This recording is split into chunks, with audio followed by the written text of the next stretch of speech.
Rut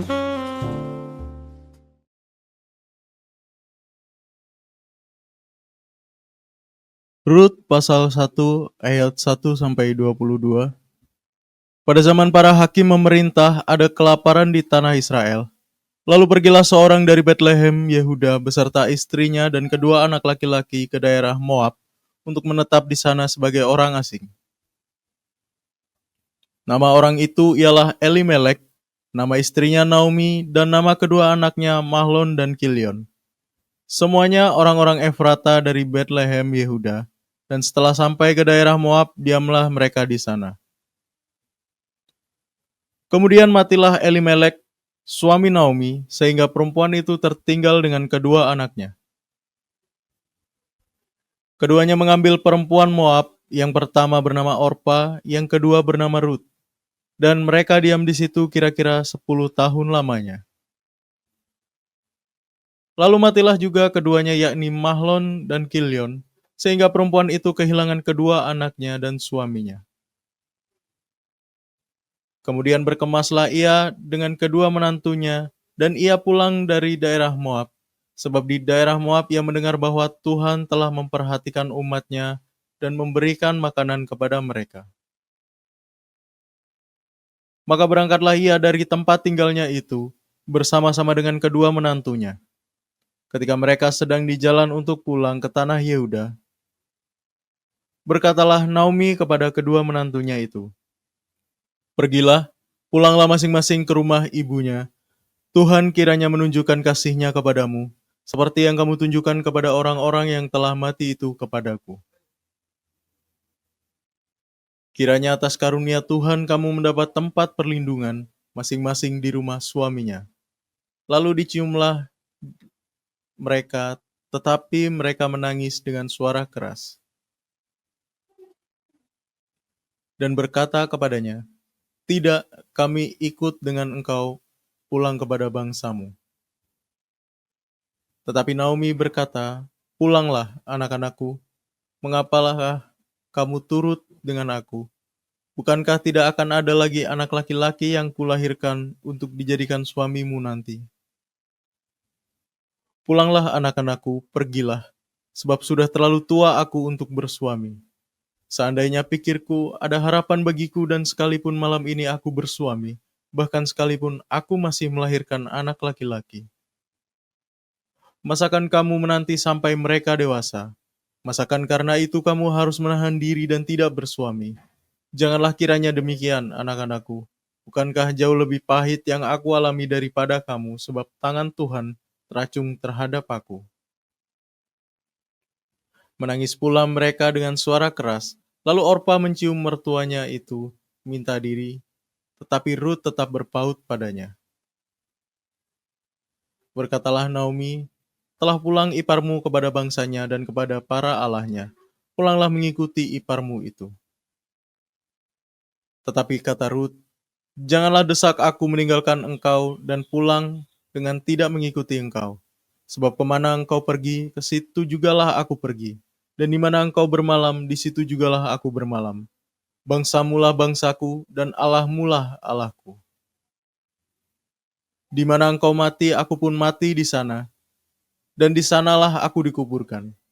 Beginilah kiranya Tuhan menghukum aku, bahkan lebih lagi daripada itu, jikalau sesuatu apapun memisahkan aku dari engkau, selain daripada maut." Ketika Naomi melihat bahwa Rut berkeras untuk ikut bersama-sama dengan dia, berhentilah ia berkata-kata kepadanya. Dan berjalanlah keduanya sampai mereka tiba di Betlehem. Ketika mereka masuk ke Betlehem, gemparlah seluruh kota itu karena mereka. Dan perempuan-perempuan berkata, "Naomi kah itu?" Tetapi ia berkata kepada mereka, "Janganlah sebutkan aku Naomi, sebutkanlah aku Mara. Sebab Yang Maha Kuasa telah melakukan banyak yang pahit kepadaku. Dengan tangan yang penuh aku pergi, tetapi dengan tangan yang kosong Tuhan memulangkan aku. Mengapakah kamu menyebutkan aku Naomi? Karena Tuhan telah naik saksi menentang aku, dan Yang Maha Kuasa telah mendatangkan malapetaka kepadaku." Demikianlah Naomi pulang bersama-sama dengan Rut, perempuan Moab itu, menantunya, yang turut pulang dari daerah Moab, dan sampailah mereka ke Betlehem pada permulaan musim menuai jelai. Hai, shalom semua teman-teman, kembali di program Disciples. Nah, kali ini kita akan membahas, tadi sudah dibacakan mengenai Ruth dan Naomi. Nah, saya akan memberikan tema untuk pembahasan kita kali ini, nanti 5 sesi ke depan ya, itu dengan tema ditinggalkan sendiri, teman-teman. Nah, untuk sesi pertama, saya akan membahas mengenai bukan Ruth dan Naomi, melainkan Elimelek dan Naomi.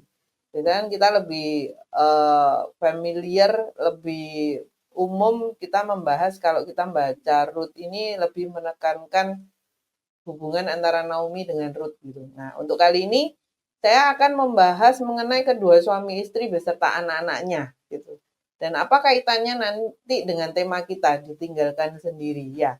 Yuk kita sama-sama buka dulu di Rut 1 ayat pertama.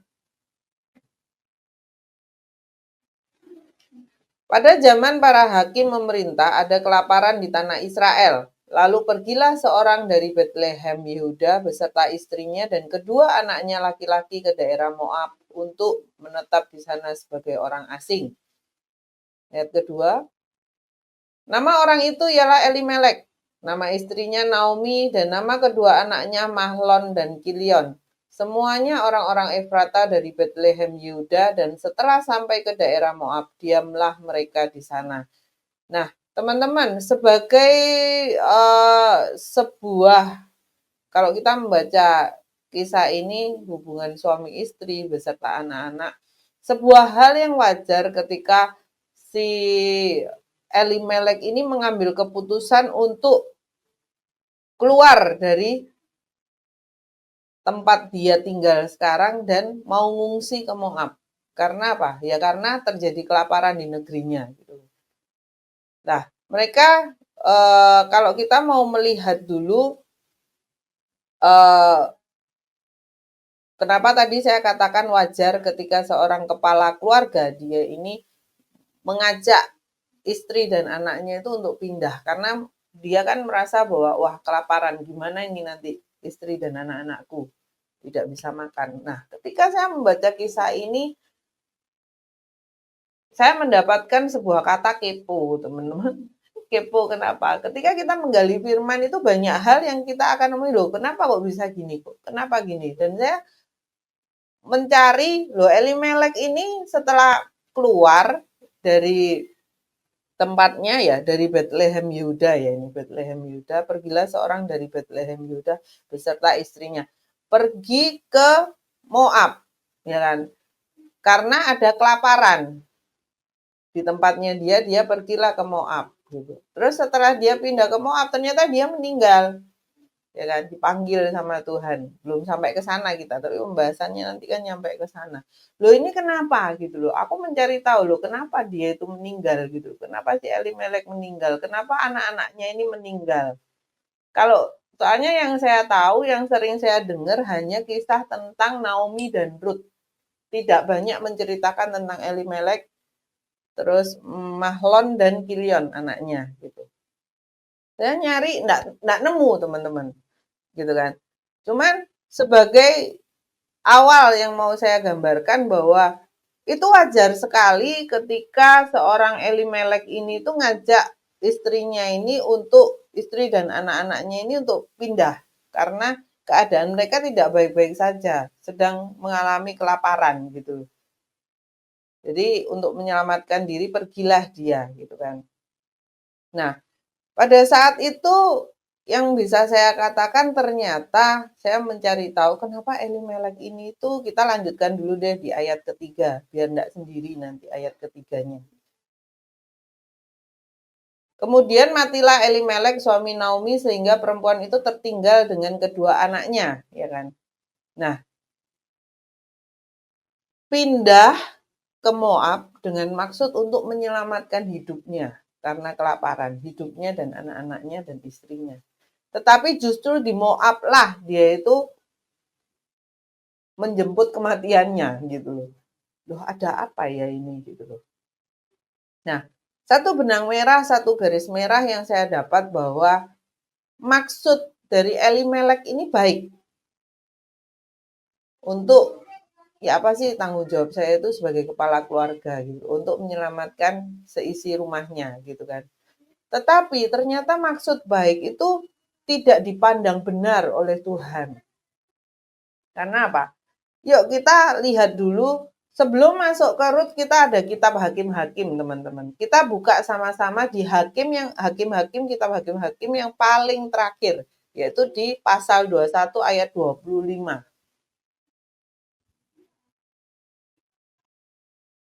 Pada zaman itu tidak ada raja di antara orang Israel. Setiap orang berbuat apa yang benar menurut pandangannya sendiri. Ini loh teman-teman yang terjadi saat itu. Pada zaman itu sudah tidak ada raja di antara orang Israel.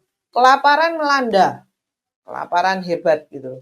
Nah, setiap orang itu berbuat apa yang benar menurut pandangannya sendiri. Termasuk salah satunya adalah Elimelek ini gitu loh. Maksudnya dia baik, tapi dipandang tidak benar. Itu poin pertama. Yang kedua, bagaimana Tuhan itu mengajarkan pada keturunan dari bangsa Israel ini untuk apa? Dengarkan suaraku, bertahan di sana. Kalau kita mau menggali kelaparan ini itu tidak terjadi itu di masanya Elimelek aja loh. Di masanya Abraham terjadi. Di masanya Ishak itu terjadi. Apa yang dikatakan firman? Apa yang dikatakan oleh Tuhan? Tetap tinggal di sana. Benar ya teman-teman, tetap tinggal di sana. Setia, andalkan Tuhan. Maka kamu, karena apa? Janji Tuhan itu untuk bangsa Israel itu ya dan amin kan gitu loh. Banyak janji Tuhan. Wah, apa negeri yang penuh dengan madu ya kan. Susu, madu.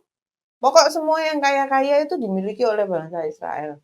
Nah, ketika kelaparan ini melanda, membuat satu pribadi ini, yang saya sorot 3 pribadi bahkan, Abraham, Ishak, dan Elimelek. Ini tuh mengambil sebuah keputusan yang ujungnya itu keliru. Kenapa saya katakan seperti itu? Kita tahu sama-sama, kita tidak usah buka firmannya, apalagi membaca nanti terlalu panjang. Bahwa di zamannya Abraham, kita tahu sama-sama ketika kelaparan melanda, dia pergi Mesir, terus habis itu ketemu dengan Raja Firaun ya kalau tidak salah. Ketika mau masuk ke wilayah yang asing buat dia itu pesan sama apa? Karena dia tahu ini sama. Jadi biar enggak mengulang ya. Abraham dan Ishak itu keturunan, lucu ya. Anaknya Ishak ini anaknya Abraham mengulangi apa yang dikerjakan oleh bapaknya. Ternyata apa yang dikerjakan oleh seorang bapak itu tuh terpatri di hati anak-anaknya loh, teman-teman. Si Abraham ini ngomong sama Sarah untuk jangan ngaku kalau si raja ini tuh nanya, ini tuh siapa? Oh ini saudaraku. Jangan ngaku kalau istriku, nanti aku dibunuh. Karena dia itu naksir sama kamu, karena kamu cantik. Itu juga yang terjadi pada Ishak. Takut rajanya naksir sama Ribkah, ya kan? Dia suruh bohong. Jadi hati-hati teman-teman, ketika kita menjadi seorang orang tua, papa, mama, ya kan, bapak, ibu, apa yang kita teladankan ke anak-anak kita, yaitu yang akan ditiru sama mereka. Kemarin tidak kebetulan saya menerima curhatan lah bahasanya. Kalau bahasa gaya-gayaannya konseling lah, konseling kecil gitu loh, rumah tangga. Nah, gimana orang ini tuh mengeluarkan unek-uneknya bagaimana dia itu kehilangan sosok seorang figur seorang ayah. Ada ayahnya, papanya itu ada. Cuman semenjak kecil itu dia tidak pernah merasakan hadirnya seorang bapak itu di rumah. Karena bapaknya itu kerja. Kerjanya itu bukan deket, jauh teman-teman, jarang pulang. Dia kehilangan sosok yang bisa memberi teladan buat dia. Dia hanya tahu seorang ayah yang ngasih duit. Dia hanya tahu seorang ayah yang ngomel. Seorang ayah yang membatasi ini, batasi itu. Tanpa dia merasakan kehadiran dari figur ayahnya ini loh di dalam rumah. Jadi dia enggak punya bayangan, enggak punya contoh. Maksudnya yang dia lihat hanya seorang ibu. Bagaimana ketika kehadiran seorang ayah itu hilang. Dia ini anak laki. Dia pun untuk memutuskan sesuatu itu susah buat dia. Karena apa? Semua diatur sama mamanya. Jadi di titik itu kita harus paham bahwa kenapa hal ini Abraham melakukan itu dan Ishak niru melakukan hal yang sama. Nah, kita masuk kembali ke Elimelek. Apa yang dikerjakan Elimelek ini dipandang salah oleh Tuhan. Walaupun maksudnya Elimelek ini itu baik. Loh, kalau sampai dia disebut di sini, bisa dibilang dia kepala ya. Kan disebutkan dia itu kepala keluarga. Tapi di saat itu sudah, kalau saya bahasa hiperbolanya chaos sudah. Karena kan di hakim-hakim yang paling terakhir sebelum masuk ke Rut, pada zaman itu sudah tidak ada raja di antara orang Israel. Semua itu berbuat apa yang benar menurut pemikirannya dia sendiri. Nah, kalau kita mau narik apa yang Naomi dengan Elimelek kerjakan untuk keluarganya, kita bisa lihat di sini bahwa Naomi ini nurut aja apa yang diomongin sama Elimelek. Dia tidak mengambil fungsinya sebagai seorang istri bahwa istri itu nolong. Bukan hanya sekedar ngintil. Kalau seandainya nih, saya berandai-andai, seandainya saat itu Naomi itu memberi masukan, memberi saran kepada Elimelek, mungkin dia tidak akan keluar dari tempatnya ini, di Bethlehem Yehuda ini. Mungkin dia tetap akan tinggal di sana, bertahan dulu ya, wes lah, susah dulu lah bareng gitu. Sambil kita berdoa, kita bergumul. Tapi itu tidak diceritakan seperti itu kok. Ngikut aja.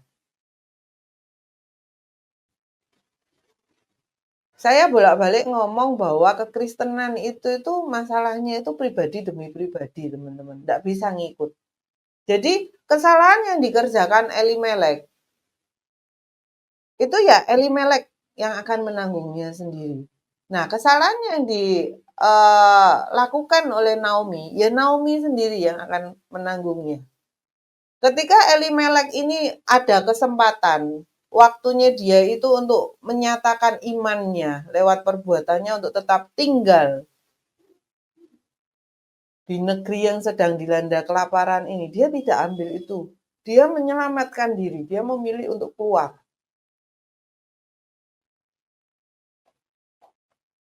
Sampai pada akhirnya ya nyawanya sebagai taruhannya. Elimelek kehilangan. Elimelek mati, dikatakan. Saya terus nyari, Elimelek ini mati itu karena apa sih? Masa karena kelaparan? Kan judulnya temanya ini tentang kelaparan nih gitu. Dia kabur karena kelaparan. Oh ya enggak sih. Dia kan menyelamatkan diri supaya tidak lapar, menyelamatkan diri ke Moab. Tapi justru di Moab itu, dia itu entah kenapa, atau mungkin karena dia sudah mengalami kelaparan yang lama, ya kan, baru memutuskan untuk pindah. Dia mungkin kena asam lambung, atau kena GERD parah gitu ya. Akhirnya dia itu meninggal. Nah, Di ayat ketiga ini dikatakan bahwa kemudian matilah Elimelek suami Naomi sehingga perempuan itu tertinggal dengan kedua anaknya. Katakan seperti itu. Lanjut di ayat keempat. Apalagi nih yang terjadi ya kan? Keduanya mengambil perempuan Moab, yang pertama bernama Orpa, yang kedua bernama Ruth, dan mereka diam di situ kira-kira 10 tahun lamanya. Teman-teman, apa yang salah? Yang salah jelas sekali bahwa mereka itu menikahi orang Moab. Sedangkan di firman jelas dikatakan bahwa kita lihat sama-sama ya di Ulangan. Oh bentar. Bentar. Oh, tiba-tiba kehilangan jejak. Kita lihat sama-sama dulu di Kejadian 19 deh. Siapa itu keturunan Moab? Siapa itu Orpa dan Ruth? Di Kejadian 19 ayat 35 sampai 37. Saya tidak membaca atasnya ya, langsung aja masih yang ada kaitannya itu dengan Moab. Sampai 38, Pak. 35 sampai 38. Demikianlah juga pada malam itu mereka memberi ayah mereka minum anggur, lalu bangunlah yang lebih muda untuk tidur dengan ayahnya. Dan ayahnya itu tidak mengetahui ketika anaknya itu tidur dan ketika ia bangun. Next. Lalu mengandunglah kedua anak Lot itu dari ayah mereka. Nah ini duri ayahnya sendiri. Terus yang lebih tua melahirkan seorang anak laki-laki dan menamainya Moab. Dialah bapak orang Moab yang sekarang. Terus yang lebih muda pun melahirkan seorang anak laki-laki dan menamainya Ben-Ami. Dialah bapak Bani Amon yang sekarang. Jadi di sini kita bisa bedakan bahwa Elimelek itu dari bangsa pilihan, bangsa Israel. Sedangkan Moab ini kita tahu bahwa kisah yang tadi saya bacakan itu karena Lot itu sudah tidak ada anak laki-laki nih. Nah, anak-anak perempuannya ini maksudnya itu baik. Supaya bapaknya ini ada keturunan nih, cowok. Tapi kan caranya salah, tidak dibenarkan. Dan ya memang salah, tidak benar. Gimana caranya mereka menyusun rencana dibuat mabuk bapaknya akhirnya ditiduri. Bukan bapaknya yang niduri. Anaknya ini yang nomor 1 dan nomor 2 yang niduri. Anak nomor 1 meniduri Lot. Akhirnya muncullah Moab. Bapak orang Moab. Nah, yang terakhir Amon. Kekisruan apa yang terjadi itu atas keluarga dari Naomi ini. Ulangan 23 ayat 3. Ini loh yang dilanggar. Seorang Amon atau seorang Moab, janganlah masuk jemaah Tuhan. Bahkan keturunannya yang ke-10 pun tidak boleh masuk jemaah Tuhan sampai selama-lamanya. Tetapi di sini Naomi membiarkan anaknya untuk mengambil anak-anaknya untuk mengambil keturunan dari bangsa Moab, yaitu Orpa dan Ruth. Kita tidak bicarakan pribadi dari Orpa, pribadi dari Ruth yang mereka itu baik. Kita tidak ngomongin itu. Tapi ketentuan Tuhan saat itu bahwa bangsa Israel tidak boleh ada kawin campur di sana. Jadi ini yang dilanggar. Dan sekali lagi Naomi itu memberikan restu kepada anak-anaknya. Dia tidak melarang anak-anaknya. Saat saya membaca ini, apa yang muncul di hati saya pertama? Wih, Naomi ini gaul ya. Maksudnya dia juga tidak melarang anaknya. Dia berusaha mengerti perasaan anaknya. Oh, anaknya jatuh cinta. Jelas sekali Moab itu tuh adalah musuh bebuyutannya dari bangsa Israel. Tetapi Elimelek memilih untuk ngungsi ke sana. Bapaknya sudah keliru, ditambahilah anak-anaknya ini. Entah keliru, entah mereka tidak mengerti, karena bapak ibunya itu tidak ngasih tahu, tidak mendidiknya dengan benar. Akhirnya mereka menikahi bangsa Moab. Ya ini menjadi rentetan sebuah kesalahan yang membawa pada ya itu meninggal semua ini. Karena apa? Ketika saya mencari kenapa si Elimelek meninggal, kenapa si Mahlon Kilion meninggal, tidak ada satupun yang menjelaskan mereka itu meninggal itu karena apa. Tetapi saya menggarisbawahi di sini bahwa adanya sebuah pelanggaran dari perjanjian dengan Tuhan. Adanya sebuah pelanggaran dari perintah Tuhan yang mereka kerjakan. Yang kita lihat aja lah istri Lot. Cuman apa? Hal sederhana sebenarnya kan. Kamu lari hadap ke depan, jangan noleh ke belakang. Dia noleh ke belakang apa? Ya mati.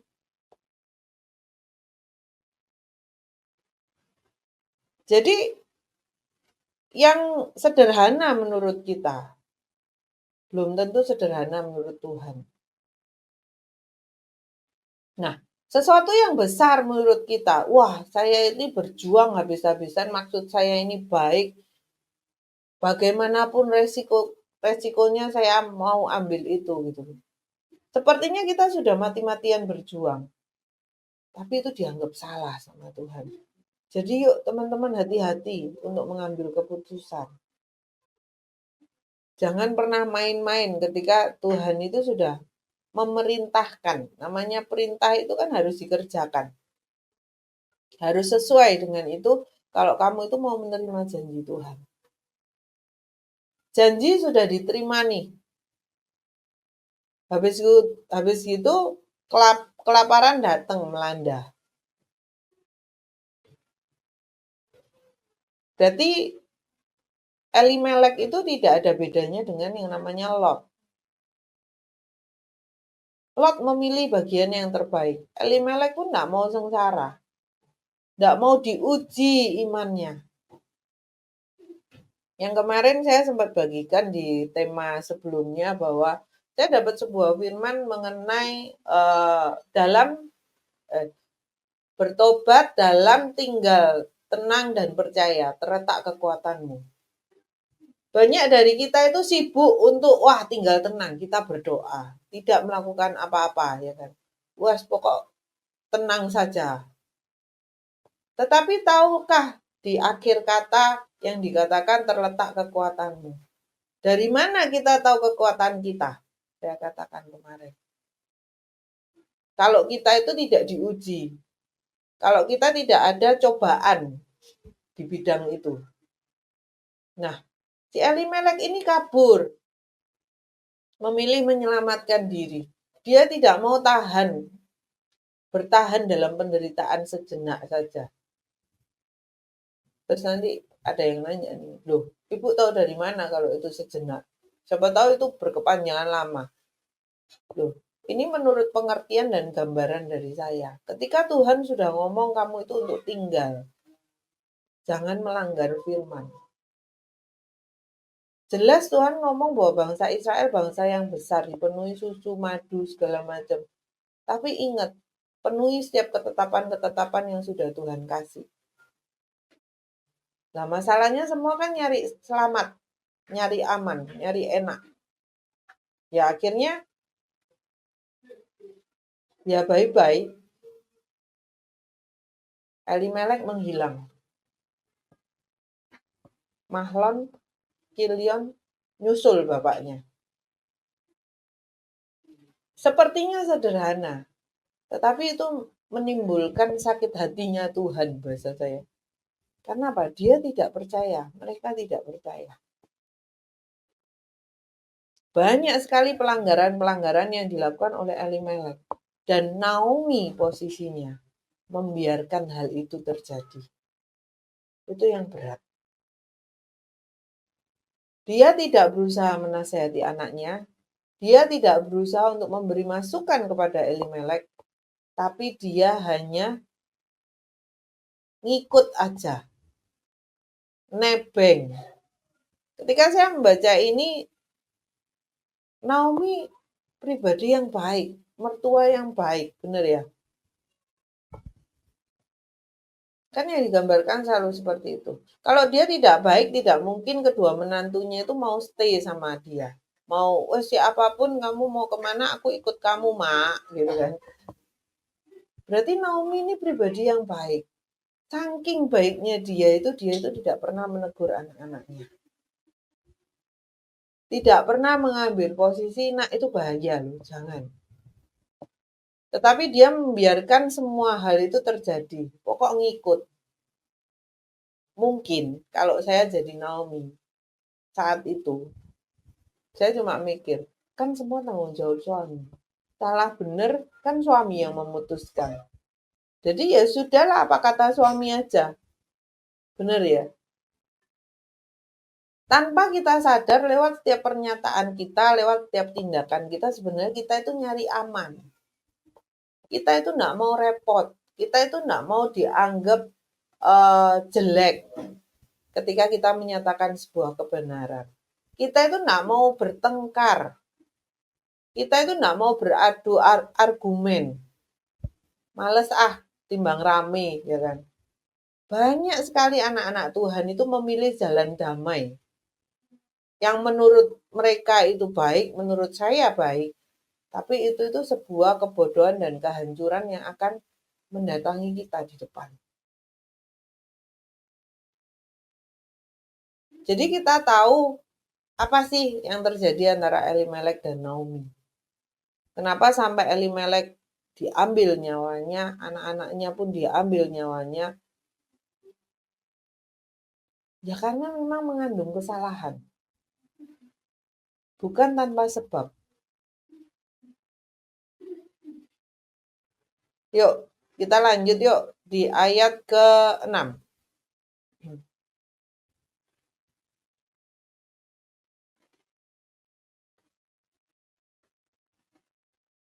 Kemudian berkemaslah ia dengan kedua menantunya dan ia pulang dari daerah Moab.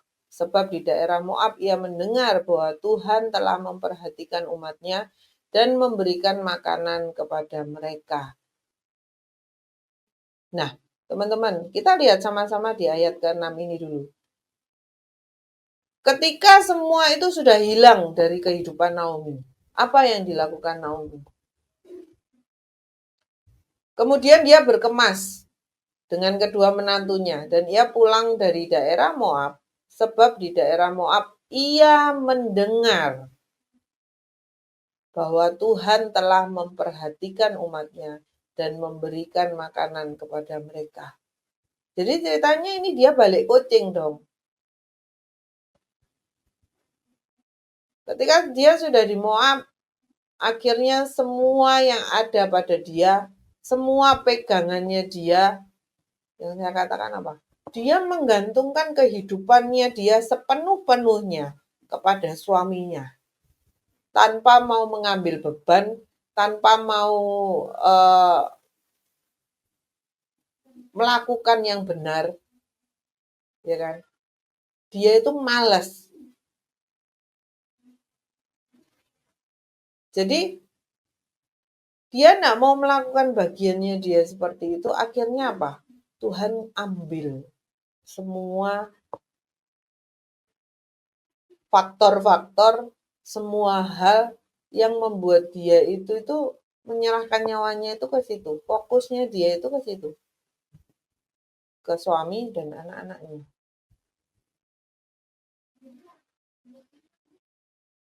Dan akhirnya ketika itu semua hilang dari dia, apa yang dia lakukan? Tetap posisinya dia adalah dia berusaha untuk menyelamatkan dirinya. Tetap dia itu mau ngambil keuntungan. Tetap dia itu mau yang nyaman. Ketika di daerah Moab, dia mendengar bahwa Tuhan telah memperhatikan umatnya. Umatnya di sini pasti yang dimaksudkan adalah bangsa Israel.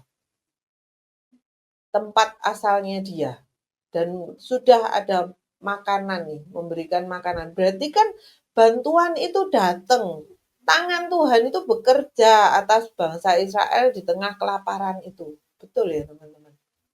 Karena di sini dijelaskan sekali bahwa Tuhan sendiri telah memperhatikan umatnya dan memberikan makanan kepada mereka. Coba saat itu Elimelek itu mau tunggu, sabar. Dia menggunakan imannya yang disertai tindakannya untuk apa? Tetap tinggal tenang.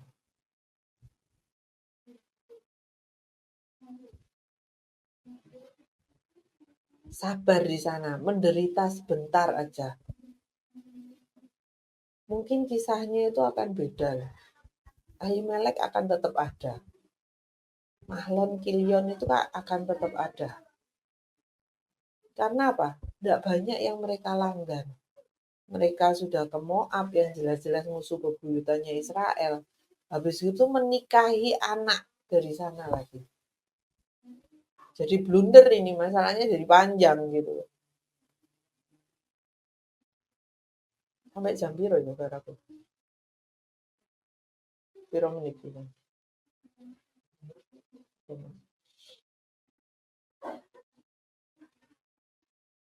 Bener jadi blunder kan masalahnya ini gitu.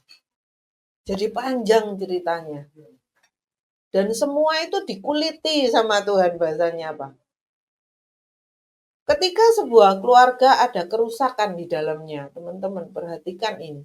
Ketika ada satu yang rusak, atau ada yang tidak benar, berarti kita sebagai kepala, dalam hal ini kan Elimelek dan Naomi.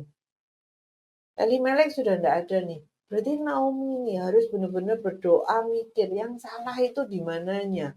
Kok tidak ada apa-apa suamiku dibawa pulang. Kok tidak ada apa-apa anakku juga dibawa pulang. Menjadi sebuah perenungan yang panjang buat Naomi ini nanti. Kita nanti akan menceritakan itu, mengupas itu sampai di ayat ke-22. Bala bantuan itu datang. Tuhan sendiri. Kan dia ngomong bahwa dia mendengar bahwa Tuhan itu sudah menolong bangsa Israel. Sudah normal nih, sudah bantuan makanan itu sudah ada. Akhirnya apa? Naomi memilih untuk pulang kembali ke bangsanya. Next, ayat ke-7 kita lihat.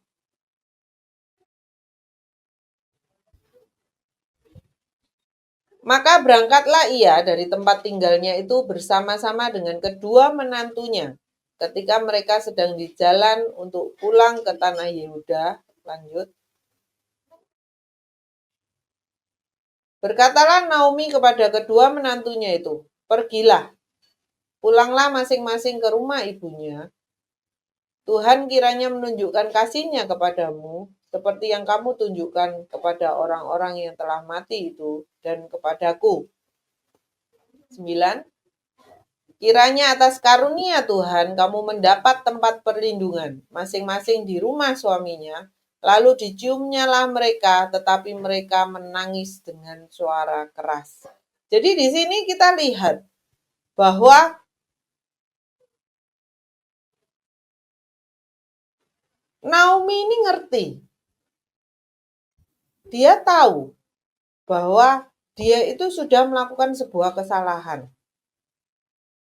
Nah, itu kenapa akhirnya dia melepaskan kedua menantunya ini. Sudah.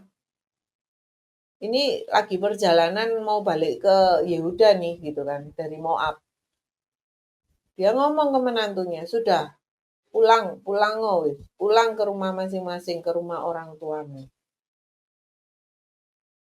Dan dia pun ngomong, biarkan Tuhan kiranya menunjukkan kasih-Nya kepadamu, seperti yang kamu tunjukkan kepada orang-orang yang telah mati itu dan kepadaku. Kenapa dia harus pakai bahasa seperti yang kamu tunjukkan kepada orang-orang yang telah mati itu dan kepadaku. Dia sudah hilang. Maksudnya kayak harapannya itu hilang. Dia itu kayak disejajarkan itu dengan orang-orang yang telah mati. Sudah tidak ada apa-apa di aku. Kamu ngikut aku itu buat apa? Gitu. Sudah pulang loh. Ini menjadi awal ketika Naomi itu menyadari bahwa arah-arahnya kayak ada bau-baunya ketika kita itu sedang berdoa, bergumul sama Tuhan ya teman-teman. Oh aku lagi ada masalah ini nih. Kok aku kena masalah ini ya? Ada apa ya gitu loh. Berarti ada yang enggak beres toh.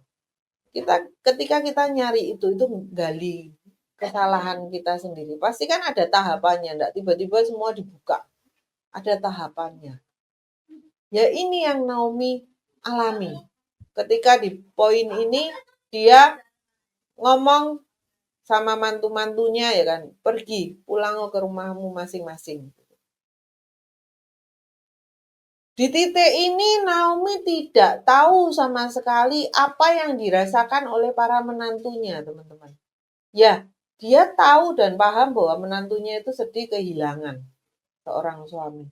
Tapi yang lebih dalam dari itu, bagaimana menantu ini apakah dia itu percaya dengan Tuhannya Naomi? Dia itu tidak tahu itu. Karena apa? Dia tidak pernah masuk ke bidang itu gitu. Sedangkan kita ketika kita masuk dalam sebuah rumah tangga, kita tahu dengan yang lain kan bahkan kita itu saling mengingatkan, ayo, terus perpuluhan belum, ya kan? Wah, nyenggol-nyenggol perpuluhan lah, ya kan? Udah perpuluhan belum? Wah, aku sudah, tapi ini belum cuy, dia nggak mau perpuluhan gini-gini. Ya sudah, suami mengerjakan bagiannya, suami istri mengerjakan bagiannya istri. Tapi kamu harus ingat, ketika kamu tidak mengerjakan perpuluhan, selalu ada yang bolong nanti. Di apa? Di rekeningmu. Selalu ada uang yang keluar, entah untuk berobat anak lah, entah nanti ada banyak sekali kehilangan yang akan kita alami. Karena kita bolong di sana. Apa itu? Itu perintah Tuhan. Mengembalikan bagiannya Tuhan itu kan perintah dari Tuhan.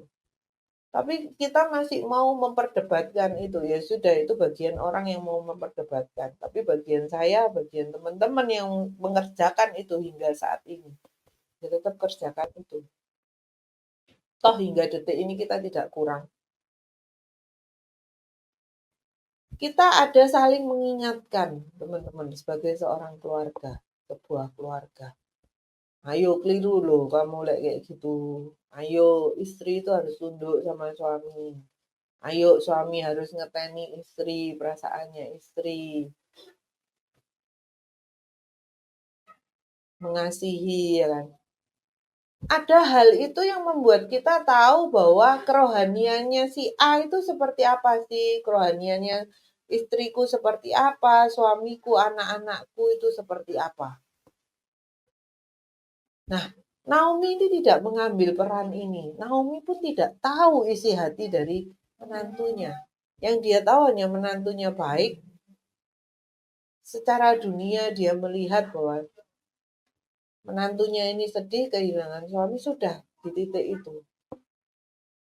Dia tidak memperhatikan keberlangsungan dari menantunya ini juga percaya loh sama Tuhan.